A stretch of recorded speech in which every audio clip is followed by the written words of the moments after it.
Well, Roger Stone, a veteran political consultant, joins us tonight on Cam and Company, talking about his piece in the Daily Caller. Does Holder have any shame? You obviously, Roger, watched the Attorney General's testimony before the House Judiciary Committee last week. What did you think overall of what the Attorney General said and did not say? It was an extraordinary experience. First of all, I watched his testimony online, and then I read the New York Times account of it, and they seemed to be like we both watched two different hearings.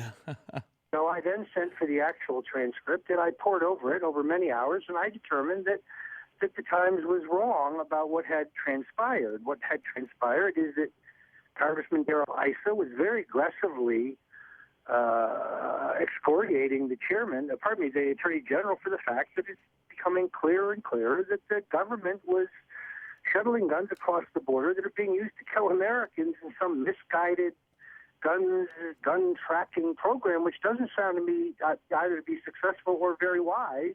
And now he's furiously backtracking.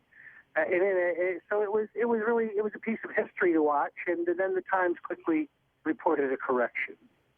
Yeah. Well, when you point out an exchange that I thought was one of the highlights, actually, of the entire day, and it came at the end of the hearing, and you said Holder was combative during the testimony when he refused to admit any personal knowledge of Fast and Furious during its implementation and accused Republicans of politically motivated gotcha games. He openly refused to turn over specific DOJ internal emails that could show his own personal knowledge and complicity.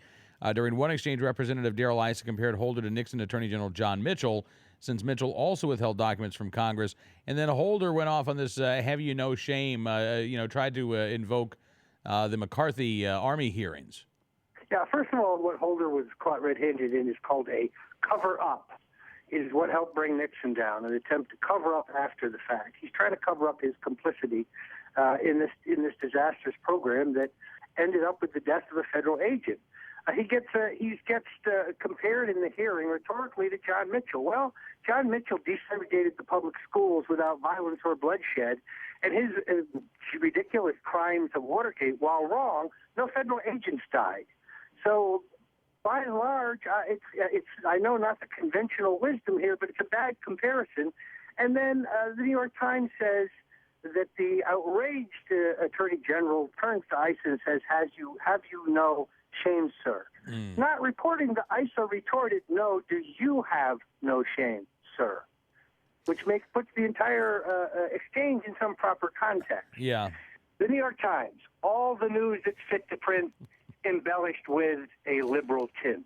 Well, I got to say, the media coverage, I wasn't even sure the New York Times was going to mention that Eric Holder was testifying before the House Judiciary Committee. I don't believe they covered at all his last go-round before the Senate Judiciary Committee. The mainstream media coverage of Fast and Furious, and that is one of the things that is infuriating, is if that's how you're getting your news about this story, through the New York Times or the Washington Post or CNN when they run a story every 4 months or so, you have no idea what this story is about.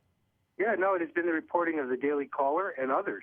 It's been the online investigative reporting, which really kind of demonstrates to you how the Internet has become so much more important when the biased big boys don't want to cover a story straight. They don't want to.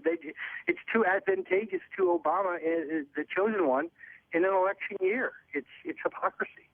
Yeah, and to that end, how far do you think the media and others will go to try to shield the administration from the effects of this scandal? Well, in all honesty, I think that question lies very clearly with House Republicans. If they have a majority, then frankly, articles of impeachment might get the national media's attention. I have no expectation that he'd be convicted in the House, but it would make one heck of a statement if the House impeached him. He's clearly in a cover-up, and he will not produce documents that could either prove his innocence or his complicity in what I think are crimes. So, I realize that he is a partisan. I realize that he's a relatively political Attorney General.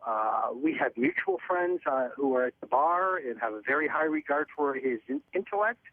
But in this case, I just think he'd be better off to admit mistake and move on.